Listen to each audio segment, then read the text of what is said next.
You can look into the patch 13.20 patch notes. There is a lot going on in this patch, including some changes to snowballing, dragon, jungle nerfs, huge keystone changes. So if you want to know what's going on in this patch, you're going to have to watch this patch review all the way through, the entire thing. In fact, we also have a huge nerf / adjustment to Kosante.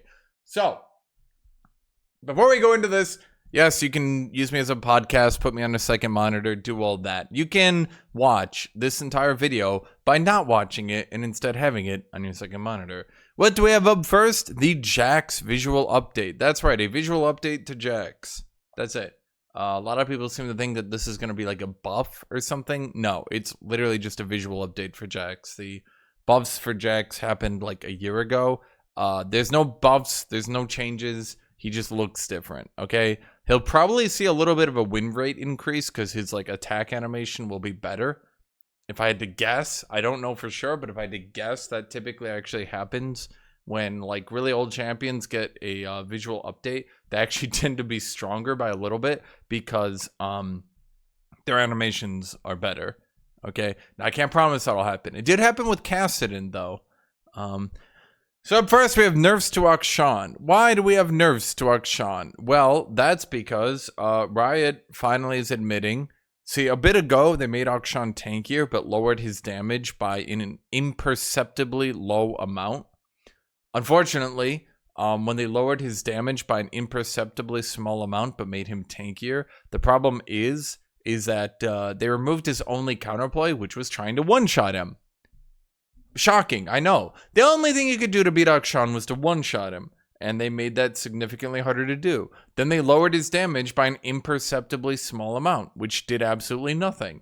I know what you're thinking, but Hashinshin, they lowered his damage by so little that it might not actually affect the game, and then made him tankier. How did that buff the champion? Shockingly, well, okay, I'm not gonna do this bit for any longer. Anyway, the movement speed on his Qs going from 40% flat to 20 to 40%, making him way easier to chase down early game. Then the amount of damage on his heroic swing is going down by 5 flat. The scaling is the same, but it's going down by 5 flat. So less damage on heroic swing, less movement speed on his Q. Everybody get it? Wow, shocking. I know. You're all amazed to learn that making Akshan way tankier with an imperceptibly low damage nerf might have made him overpowered.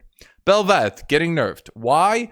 I don't know. I'm shocked to learn this. I don't understand. Really? It blows my mind. Bel'Veth overpowered? How would anybody have known? She was so fair, so reasonable, so balanced, and yet here she is being massively overpowered. Who knew that flapping her wings and running around the lane to one-shot everyone in an undodgeable knock-up slow execute damage reduction healing move? God, it probably does even more that I haven't even remembered.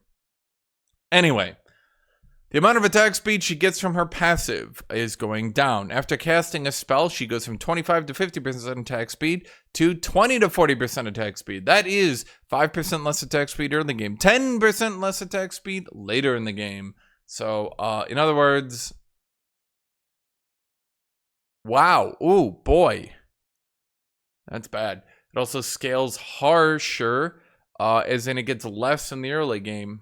So, massive nerf to her passive. Then her E, Royal Maelstrom, instead of 70% damage reduction at rank 1, which I thought personally was like super balanced when you think about it, right? Because I mean, why wouldn't it be balanced to get 70% damage reduction at rank 1 of an ability that lasts like 5 seconds? Okay, maybe not that long, but how long is it? Isn't it like 3 seconds?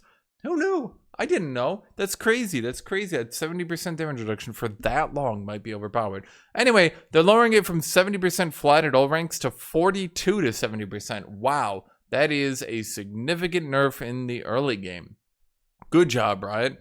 However, in return, the ability can now critically strike, and it scales harder, and it gets more on-hit damage. But the base damage has been reduced rather a lot. So, Bel'Veth, no longer attacks as much. Bel'Veth no longer does as much base damage. What else is there? That's right. Her Void minions, instead of 40 to 60% of a minion's HP, now have 20 to 70%. That's half the HP early game. I know, it's shocking. I was thinking to myself just the other day, how come Bel'Veth can't kill all 9 turrets on the map with 1 minion push? Well, seems Riot realized that maybe killing like 2-3 turrets in a row with a Giga minion push might have been a bit excessive with the Rift Herald, and maybe that snowballed the game a little bit too hard. Perhaps, maybe.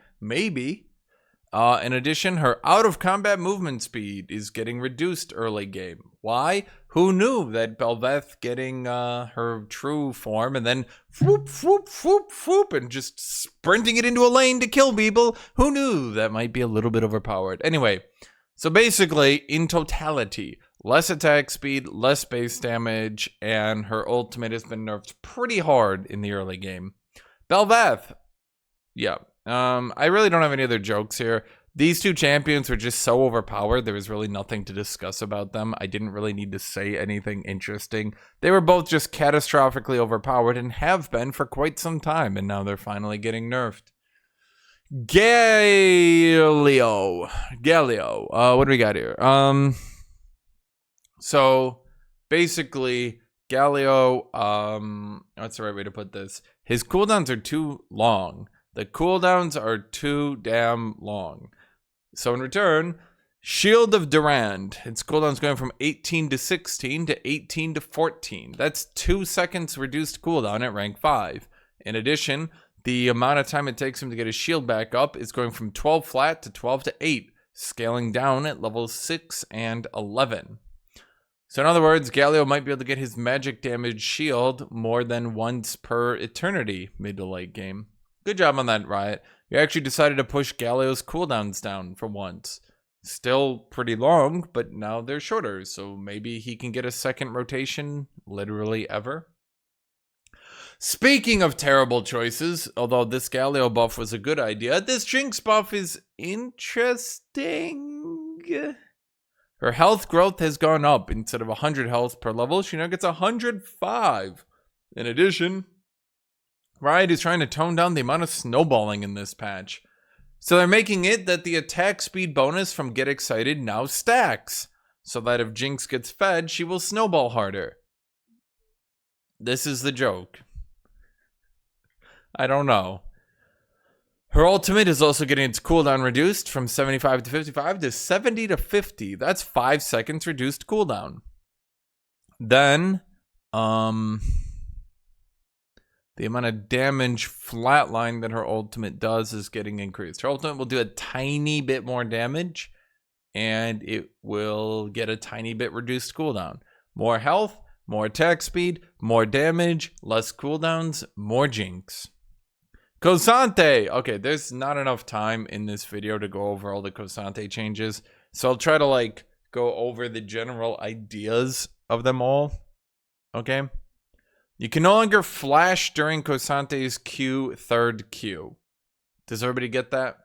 So if you're knocking up with K'Sante's Q, it will no longer allow you to flash during it. The amount of damage K'Sante does early game with his Q is going down. During his ultimate, his passive no longer gets its damage increased by your armor and magic resist. His early game has less health by a lot. His late game has more health and armor by a little. His W now has a minimum channel time of 0.65 seconds, meaning you can no longer tap W into a Q stun. The damage reduction no longer scales. It's a little bit more in the early game and significantly less in the late game. His W now stuns the most. It no longer scales per rank. The W damage has gone up, I believe, by a tiny amount. Yes. W damage has gone up by a little. That's seemingly about it. If I want to get a generalist idea, I think that's about the general idea. Basically, Kosante gets some attack speed in his ultimate, but his passive damage in his ultimate is giga nerfed. His early game is giga nerfed. He can no longer tap Q.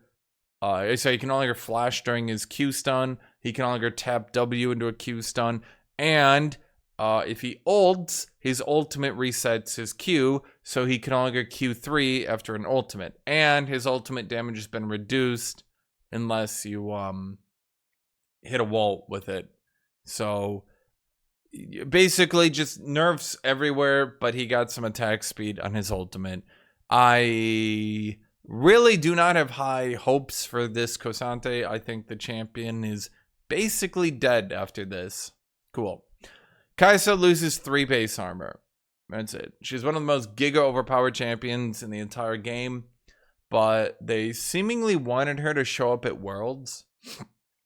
So they waited until the post-Worlds patch, and they were like, we don't want Kai'Sa to be so broken, but it's okay if she's broken at Worlds. That's okay. If she's broken at Worlds, it's fine. But if she's broken in solo queue after Worlds, grrr, nerf her into the ground. Well, not really into the ground. She's losing 3 base armor. She'll be more counterable. Meo is getting buffed. I think Riot was afraid of buffing Meo for Worlds because he was such a dominant pro play pick for so long. But now what they're doing is they're going back and they're saying, look, it's probably fair to buff Meo now that Worlds is out. I mean, that's probably fine. I mean, in the grand scheme of things, I could get mad at them and I could go, grr, damn you, Riot. But, like, you know, at the end of the day, look, they didn't want Meo to dominate pro play going into Worlds. They wanted to see where he would land after some buffs.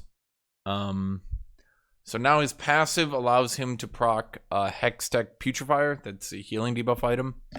The cooldown on his Worm Hugs, that's his shield. The cooldown is going down. The shield amount is going up at the later ranks. And the AP ratio on his ultimate is going up. In total, not really that big of buffs. A slightly reduced cooldown on his shield. A slight increase on his base shield. And an AP ratio increase on his ultimate. In total, it's really not that much. But they probably could have done this for Worlds and been fine. But, like, I understand, like, the base... What's our way to put this? I understand, like, the base mindset behind this. They don't want to buff Meo and then have him, like, accidentally be a dominant pick for Worlds, considering the champion was, like, so good at high rank for so long. They don't want to risk it. But these buffs really don't amount to that much. I mean, they're going to help him for sure. They just don't amount. These aren't the kind of buffs, in my opinion, that would suddenly make him dominant again. Talking about buffs that will make a champion dominant again, Morgana. You're going to see Morgana after these changes. The AP ratio on her W is up. The monster damage on her W is up. The early game cooldown on her Black Shield is slightly reduced. The amount of movement speed on her ultimate is up. She can also now use her ultimate in every direction. That's right. Morgana can now ult, then run away from you and stun you if you try to chase her. Cool. The stun duration on her ultimate is up because they've nerfed ult tenacity in the game, so now they're increasing the amount of stuns in the game. Again, every patch. How long until this becomes an issue, right? That's right. It's already an issue. Her ultimate is getting more base damage and more AP ratio. So yeah.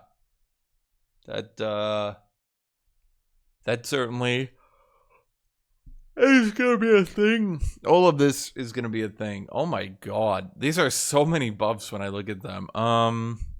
Prepared to see a lot of jungle Morgana running around, I guess. Quinn! What did they do to Quinn? The same thing they did, I need to scroll up, the same thing they did to Akshan. They reduced her damage by an utterly insignificant amount. Then they made her significantly tankier. That's crazy. We made some changes to Quinn after 13.17 after we identified she was getting incredibly squishy due to build changes after the mid-season item update. While we tried to compensate for some increased mid-game durability buffs with some base damage nerfs, she ended up stronger overall, which wasn't our goal. What was her goal, right? Literally, what was your goal? I'm trying to understand. What was your goal? What was your actual goal? So, the only way you can beat Quinn is by one-shotting her. So you made her impossible to one-shot, and then you gave her some insignificant damage nerfs. But now you're reducing 40 base health. So if your issue was that she was too squishy, and now you're making her squishier, aren't you literally admitting here that your original idea was stupid? And in fact, worse than that, are they doubling back now and they're actually making her squishier than she was? So in fact, I'm gonna go look this up because I'm like legitimately curious. I'm gonna go look this up right now. I'm buying time to go look it up on my other monitor. But when I do look it up, so her health growth was increased by 8. So Quinn will now be squishier throughout all the early game, but a little bit tankier in the late game since the 13.17 changes. Cool, right? Thank you. Very, very cool, right? Very cool. You slightly reduced her damage by an utterly insignificant amount and then made her impossible to one-shot. You did it. But now you're getting her base health down so you can actually kill her. And you're reducing her movement speed, but now you're giving her more attack damage growth. I don't understand. Like, does Riot have a problem? I'm like actually curious at a certain point. Like, I don't get it. I don't get it. Like, it doesn't make any sense to me. I look at Quinn and I'm like, wow, that champion's OP. And Riot's like, well, we need to compensate somewhere. Why do you need to compensate? Was Quinn not doing enough damage? Was her damage too low? It doesn't really make any sense, does it? But okay. Thank you, Riot. Good job. Squishier, less movement speed, slightly more damage. Quinn! Yeah, I don't really know, man. Quinn's just like... Quinn is one of those champions that's just like so overpowered for so long that I think a lot of people have forgotten that like low pick rate champions don't deserve to be overpowered simply because they're low pick rate. Zed's being nerfed. Why? He's kind of annoying. He's kind of really annoying. So the cooldown on W is being increased from 20 to 14 to 20 to 17. This should mean that Zed can't, hopefully, Living Shadow into a Living Shadow into a Living Shadow into a Living Shadow. Zed was, unfortunately, using Living Shadow perhaps a few more times than Riot really wanted him to be. Which was to say, he was basically just spamming the shit out of that ability forever. It was kind of annoying people. Was he overpowered? Probably not. He was probably not overpowered, but he was... I think that's one of the only times when Riot has nerfed a champion for just being really annoying. Zed was just really annoying. Like, really annoying. What does win rate going to be after this? Probably 48%. With some of the nerfs later, maybe even 47%. We'll see, but basically Riot's kind of trying to just be like, yo, Zed's like literally one of the least liked champions in the entire game. Maybe we should just kill him for everyone. Talking about champions who nobody enjoys, Ziggs. Okay. Okay, I'm gonna try to explain this Ziggs change with paint, okay? So this is Ziggs's bomb, right? Does everybody get that? And it goes bounce, bounce. I drew that poorly. Let me try that again. Bounce, bounce, bounce. Okay, and this is Ziggs's bomb, okay? So Ziggs's bomb has, I'm going to call this a detection radius. I need to try that one more time. That circle didn't line up. It has a detection radius, and then it has a explosion radius. Does everybody get that? You don't. Let me explain. If it detects you in this radius, it blows up. Then, if it blows up into this distance. That means that, yes, you can be in the explosion radius without being detected by the bomb. Now,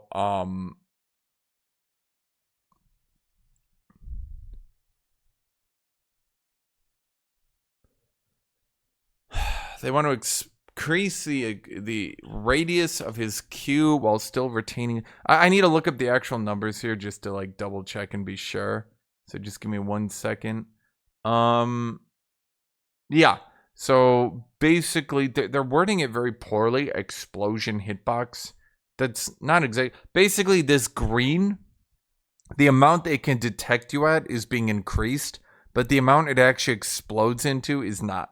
So if you notice when Ziggs would throw his bomb into a minion wave to hit you because the explosion would be big, that will still be the same exact hitbox for the like explosion, but the detection radius is being increased. So I have no idea why they're calling it the explosion hitbox. I think they actually screwed this up, and that's what was confusing me. This is not the explosion hitbox. This is the detection hitbox. I literally went and I checked his numbers just to double check, because right now his effect radius is 240. This is 150. On the wiki, they're saying 180 because they've already updated it. But basically, they just screwed up. Basically, they screwed up. Everybody get that? The explosion hitbox is not increasing. The detection hitbox is increasing. They're making me have to say this, which is actually kind of annoying. They just did the patch notes wrong. Nothing else. They just did the patch notes wrong. Okay. Blighting Jewel is getting its gold cost decreased. Void Staff was a very weak item. It was only being built on every mage in every game. It was very weak and it needed stronger components. Duskblade of Drakthar. Wow, shockingly overpowered.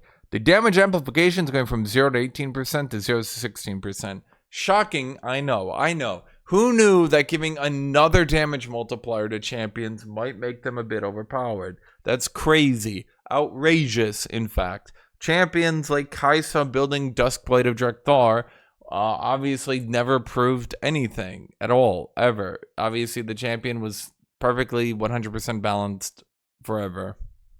Kind of weird, though. They're nerfing Duskblade of Drakthar and Kai'Sa and Zed all on the same patch.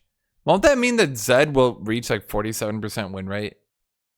And Kai'Sa will reach 47%? Because they're nerfing their core item and the champion themselves on the same exact patch. Okay, I'm just going to look past it. It doesn't matter to me. I don't like either of those champions. I don't care enough to get mad. Anyway, Duskblade is less ability haste and does less damage. Everybody get it? Cool. Lord Dominic's regards. Okay, I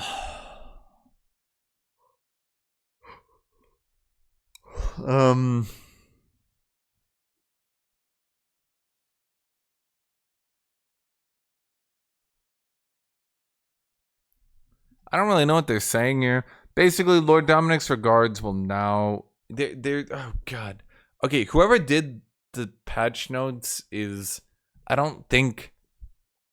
Like, I think I understand... Well, at the very least, I thought I understood this change. But now the way they're wording it is just wrong.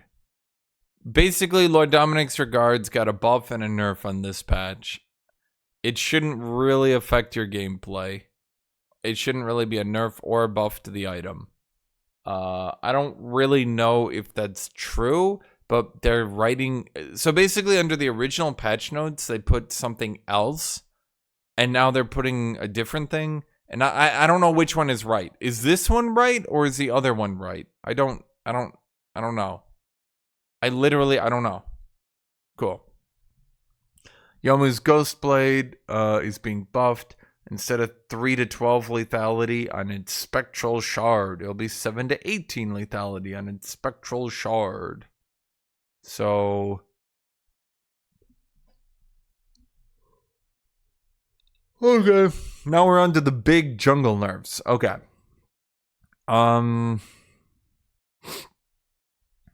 Basically, Smite... Smite will only ever hit champions for 40 damage rather than 20 to 160. Smite used to do 20 to 160 damage. Now it will just be 40 at all levels. Okay. In addition to that, Smite now does 100% of Smite's damage in AoE rather than 50% when you use Primal Smite AoE damage when smiting monsters. Okay. Jungle Companions are getting nerfed across the board. Junglers with Primal Smite no longer take 20% less damage from epic monsters when 2 or more allies are nearby. Ghostwalker is being nerfed. Instead of 45% movement speed, and then instead of 45% movement speed when you enter a brush, and then 60% when you kill a monster, it's now 30% when entering a brush and 45% when killing a monster. Additionally, the Moss Stomper shield no longer gives tenacity or slow resist, but now gives a slightly larger shield in the late game and a much bigger one in the early game. Scorch Claw no longer triggers on Smite. Cool, I guess. Camps are being buffed.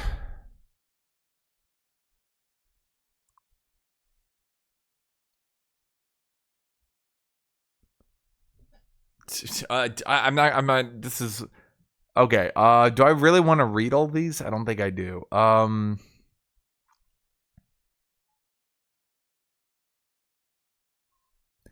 Basically, there's a whole bunch of things they want to clean up and change. The general idea is that camps will have more health in the late game. That's it. Camps will have more health in the late game. Everybody get that? Okay. I don't know why they're doing that, but with these changes, we're looking to slightly slow down clears after the first clear, with level 1 and 2 being identical. Okay. I'm going to move past it. It starts getting too complicated. Merv Scuttler is an important objective, which means it needs to have an appropriate amount of health for its value. Its rewards also need to align better with the other jungler camps. Since other camps only scale in experience, while Scuttler increases in both gold and XP, we've adjusted Scuttler's rewards to now scale more slowly. Okay. Scuttler health will now massively be increased in the late game, but the amount of gold it gives in the late game will be increased, and the amount of XP it gives in the late game will be increased. So basically, Scuttler scales harder, gives more gold, gives more XP into late game. Okay. Monster attack damage and champion clear health. They have another giant list of changes. I'm going to read through what they say they're going to do, because I don't think anyone actually understands all these numbers, nor would you really want me to read through them all. With this list of changes, we're taking a small swing at the shape of jungle clears. We have a few goals here. First, we're trying to limit the degree that junglers can fully heal from a short trip to their jungle. Wow, really? You mean junglers shouldn't just full heal on one jungle camp? Dude, that's crazy. Dude, that's been in the game for so long at this point. I don't even know what it would feel like. What would it actually feel like if junglers didn't full heal off the jungle? What would it feel like if one jungle camp did not fully heal a jungler? It's been like that for like 5 years now. So many times I've gotten ganked by the jungler, push them to half HP, they go in the jungle, they clear one camp, they go back, then they dive me at full HP. Like, they do some stupid gank where I lose HP, but they lose HP. They full heal, then they just come back and dive me because now I'm not at full health, right? Like, how many times has that happened? Cool. Capping the pet heal per second and converting the monster kill heal into percent missing health should keep junglers from easily healing back to full. Because healing is lower on average, we're slightly reducing monster attack damage in the early game, and otherwise just smoothing out AD progression into the late game. It's worth remembering that large monsters also deal some percent health damage, so these changes are actually pretty small in practice. Finally, we're updating the jungle pet scaling rules. As they are today, buying resistance is substantially worse than buying health, which unfairly hurts tanks depending on their builds. These changes will mean companions will scale equally as well, regardless of whether their owner itemizes health, armor, or magic resist. Which is weird, because I remember when they changed it away from that. They specifically changed it so that resistances was worse and buying health was better. Now it's like they're going back and they're being like, wow, that stupid change we did that nobody wanted, turns out it was a stupid change that nobody wanted. Really? You don't say. Meanwhile, we're lowering the conversion of offensive stats into pet damage since they already increase clear speed on their own. Due to the substantial increase in pet damage through armor MR scaling, we're implementing a generous cap onto pet healing, which mostly just exists for edge cases like Rammus, who creates a huge amount of bonus armor. Okay. Monster attack damage formula, sustain in the jungle, general companion scaling. Everybody got that? Jungle companions should deal less damage. There should be less healing in the jungle. And monsters should do slightly less damage into the early game, but the same amount of damage into the late game. Okay, cool. Anti-poaching adjustment. Junglers should not feel the following changes, but they should be something laners will feel. Okay, basically, they're making it much harder to steal jungle camps as a non-jungler. I don't know why, but they just do. Obviously, laners taking jungle camps ever was super overpowered and bad for the game, evidently. I didn't know, but now I do know. That's my bad, junglers. I didn't know that every time I took one camp, I was very overpowered. My bad. Sorry, I guess. Who knew that all my champions having bonus damage to jungle meant that I shouldn't actually be taking jungle camps with them? I thought that the bonus damage for jungle meant that top laners were supposed to be clearing and taking the jungle. My mistake. I didn't know. Cool. So the jungle item will make you deal more damage to the jungle, but the jungle will have more armor and more magic resist. Okay. Because we're enacting some protection for junglers to have their own camps available, we'll also be implementing some changes to de-incentivize junglers from poaching lane minions. We're updating the catch-up experience rules from the minion penalty to match monster penalty changes from a few patches ago. We're also making the 20-minute Baron spawn as a more obvious change in game state that alleviates the jungle minion experience rules as opposed to the less obvious 14-minute mark. While we're here, we've also fixed a bug that locked junglers into their current experience penalty whenever they finish their jungler item.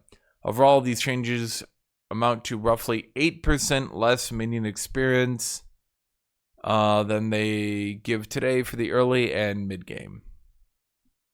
I'm just going to go ahead and trust this. Minion experience penalty disable. 1 to 1 levels behind the game average, 1.5 levels. Minion experience received 40 to 70%.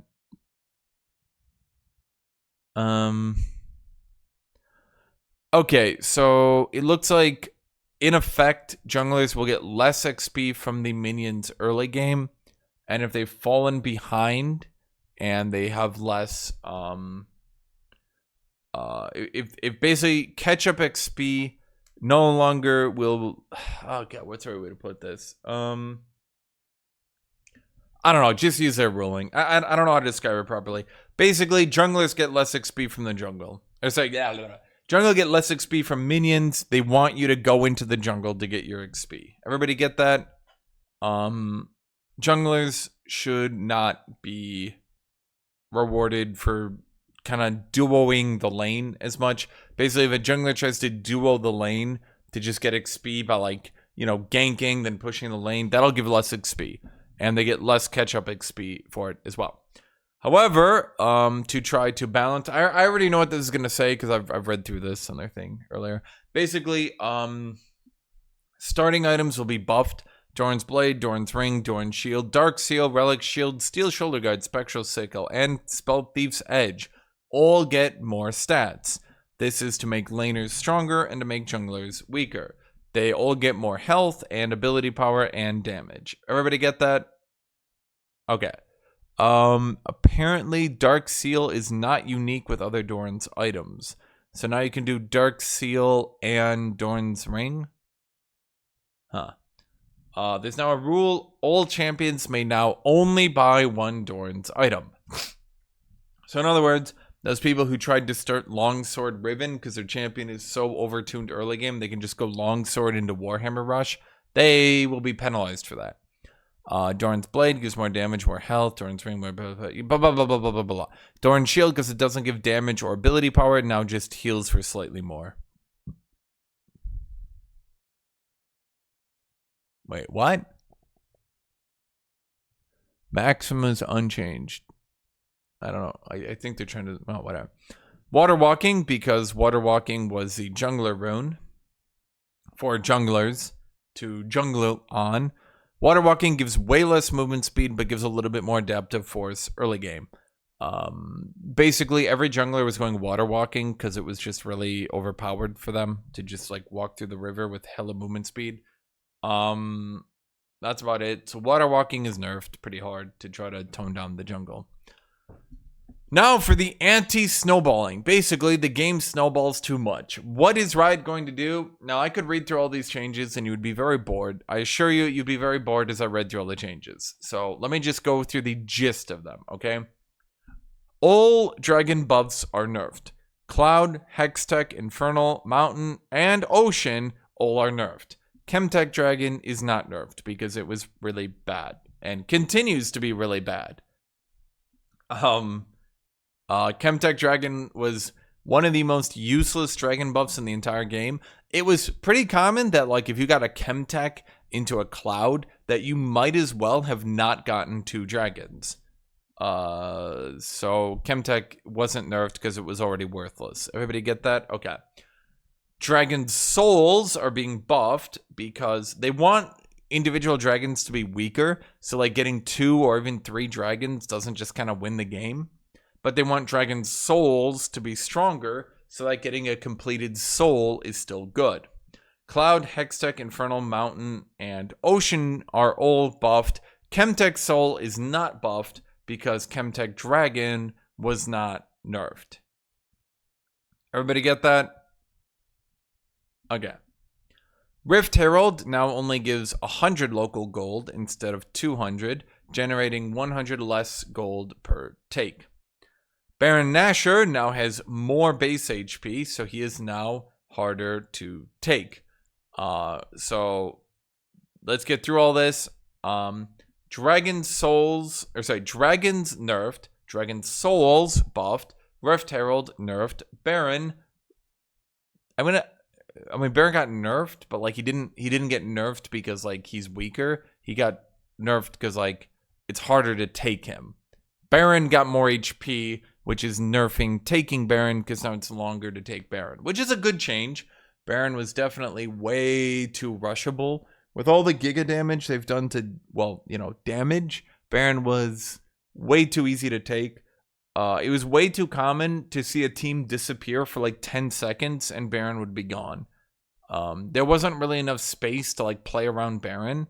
You couldn't really like zone or poke or do anything because like they'd walk into Baron and then like 20 seconds, like not even 20, it'd be like, it would literally be like 10 seconds later, Baron is just gone. If they had anyone who could take Baron, like Master Yi or, you know, those sorts of champions, like they would walk away and then you just, and you just hear the Baron death scream. Okay. Death timers are going down early game at level 2, 3, 4, 5, 6, 7, 8, and 9. So 2 to 9, you will now be dead for less time. At level 10, you will be dead at the same time. At level 1, you are dead at the same time. 2 to 9, you are dead for less time. Turret plating is going down. The gold, that you get from breaking a turret plate, because turret plates gave way too much gold and contributed to way too much snowballing. Basically, it was way too common for people to be able to they get 1 kill with the jungler, quick take 2 plates, and then they're 1,000 gold ahead of you, and you're just sitting there like, you're like trying to math this out, and you're like, wait, what? And you're already out of the game. You get like ganked at level 5, right? Something like that, and you're just out of the game. They come back to lane, they've got like Ninja Tabby and a Warhammer, and you're like, well, wait, what? I have a longsword. What just happened here? Okay. Rune adjustments. All keystones across the board are being nerfed, except for the ones Riot likes and didn't want to nerf. I'll get into that later. Conqueror now gives less damage and less ability power. Lethal Tempo gives less attack speed. Electrocute's base damage has gone up, but its scaling damage has been giga stomped. Instead of a 40% AD ratio, it's now a 10% AD ratio. Instead of a 25% AP ratio, it's now a 5% AP ratio. Let me read through Riot's justification here so you can get their thought process. Although, to be honest, with how wrong their thought process has been on other patch notes, I'm not sure it'll be right on this one. While most of the changes we've talked about thus far target gold access, these adjustments target how effective gold is in the rune system. In other words, when you buy damage, that damage will now be worth less because they're nerfing the scaling on keystones. Everybody get that? The goal is to reduce snowballing by decreasing gold scaling through the rune system, as players already get plenty of power from item and experience leads. Not to mention the ratios on these runes are more of a hidden power. Even though our main intention is to reduce snowballing, a secondary goal of these adjustments is to reduce the amount of damage in League. Our approach to these changes was to increase the base values of these runes so they are reasonably impactful early game, but have them start to fall off once more items and other means of damage are purchased. In other words, they don't want getting to like 2 or 3 items to be like absolutely insane damage increases. They want keystones to feel good, but they don't want keystones to start like, they don't want keystones to outperform your base kit. Does that make sense to you?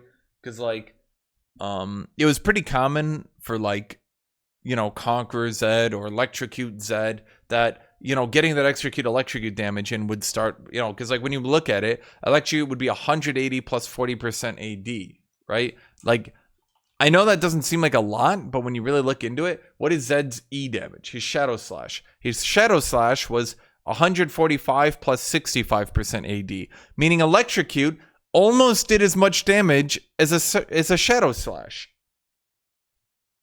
What?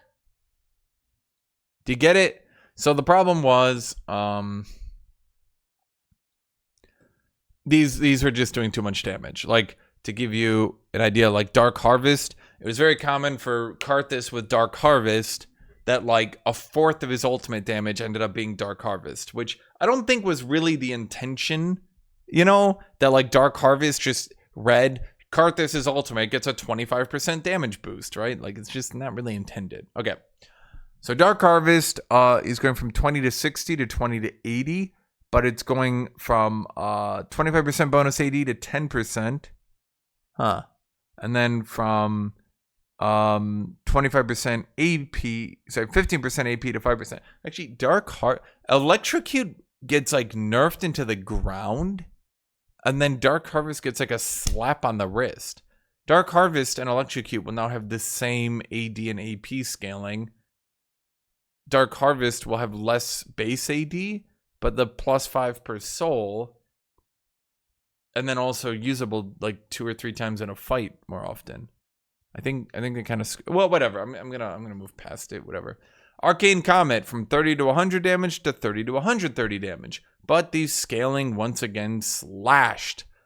Whatever its base numbers were, don't matter. Now it's 10% AD, 5% AP. That seems to be the. I think it's just gonna be 10% AD, 5%. Yeah, it's just gonna be that across the board. Okay. Summonary, base damage up, scaling damage down to the same numbers. 10% AD, 5% AP. Okay, I think their numbers here are a little bit off. They just put it 10% and 5% across the board. But like,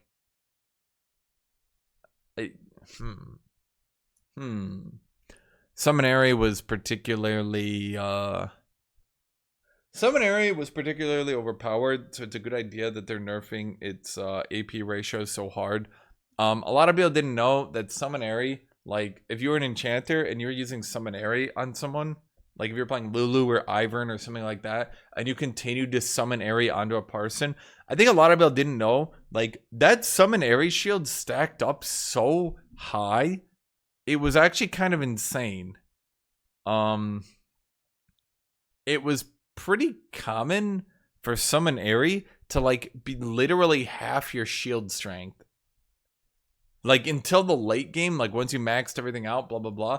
Like in the early to mid game, Summonary was like literally half of your shielding. You'd see someone get like shielded by Lulu, then the Summonary would whoop in, and then like and then you'd be like, wait, that was literally half the. Okay, anyway, Flayed Footwork is being 10 to 100 to 10 to 130. AD and AP ratios slashed into the ground. Burst Strike, bonus true damage from 9% to 8%.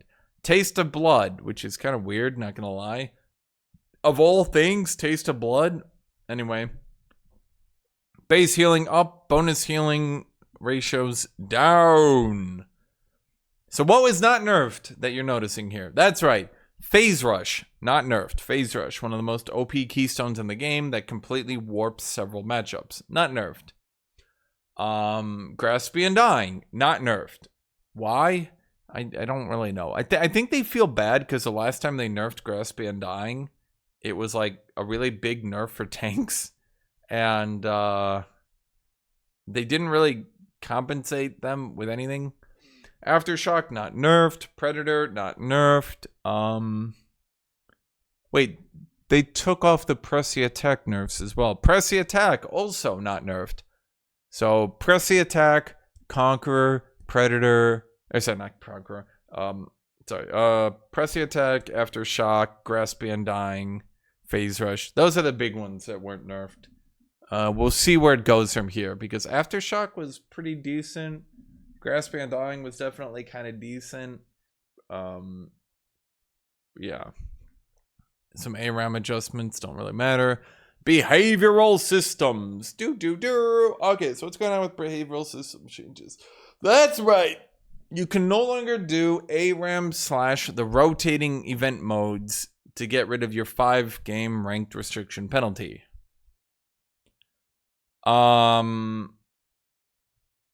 That means instead of ARAM getting hit, now norms get hit with a bunch of people.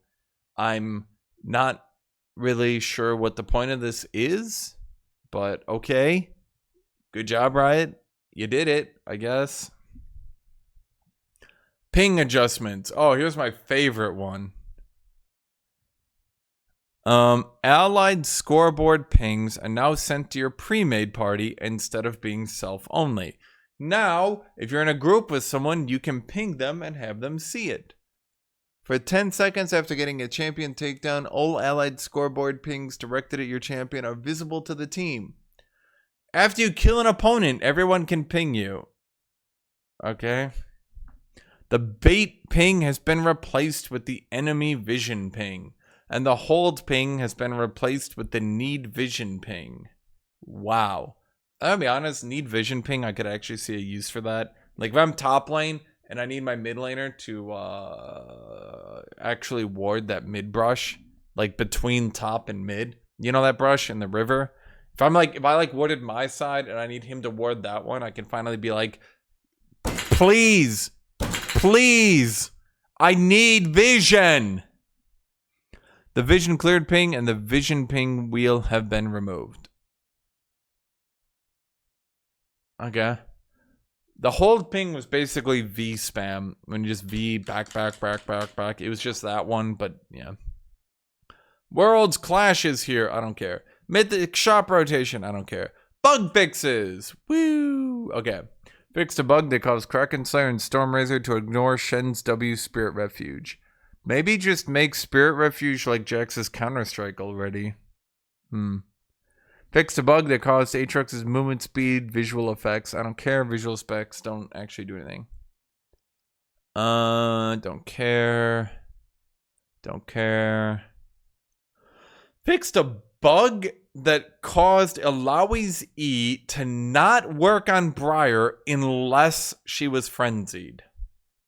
Who knew? Guys, Briar only had a soul when she was in a blood frenzy. Otherwise, Briar had no soul.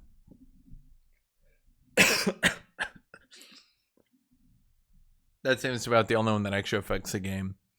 Okay, let's move on. The following skins will be released in this patch. What do we got here? Boop. Worlds 2023 Renekton. Let me turn my camera off here so you guys can see. Cool art. Doesn't really show me what the skin's gonna look like though. Redeem Star Guardian, Rakan, and Xayah. It's Rakan and Xayah, but they're redeemed. Rakan is like way more muscular here. Was he always this muscular? Dude works out now. Xayah, maybe you should work out. Little twig. Coven Nami. It's Nami, but she's in a coven. Coven Nyla. It's Nyla, but she's in a coven. And kind of uses a lot of eyeliner. Damn, it's a lot of eyeliner. Coven Akali. It's Akali. It's just regular Akali. Get it? Because Akali is always evil. She's evil. Coven Elise. Guys, it's Elise if she was in a cult. That's just regular Elise. She already leads a cult. I don't know. It would be like having Firebrand. Right? Okay. Old God Mordekaiser. It's Mordekaiser if he was like 70 feet tall, I guess. That's like 200 feet tall. That dude worked out. Damn, Mord. Also, he got some white teeth right there. Damn, he brushes. Prestige Coven Akali. It's Akali. If she was in a cult. Again? Cool. Are we going to buff Akali again, or are we finally content? Neo packs Jax. It's Jax. In packs. Again. I don't know, man. I don't have a joke here. Okay. Cool, I guess. Well, I guess that's it for this patch. So let me read off my faithful Patreon subscribers, because my Patreon subscribers, you are all brilliant and I love you, and you continue to support me and make this financially viable. Thank you to everyone who subscribes to my Patreon. Yay! So please subscribe to my Patreon as seen below.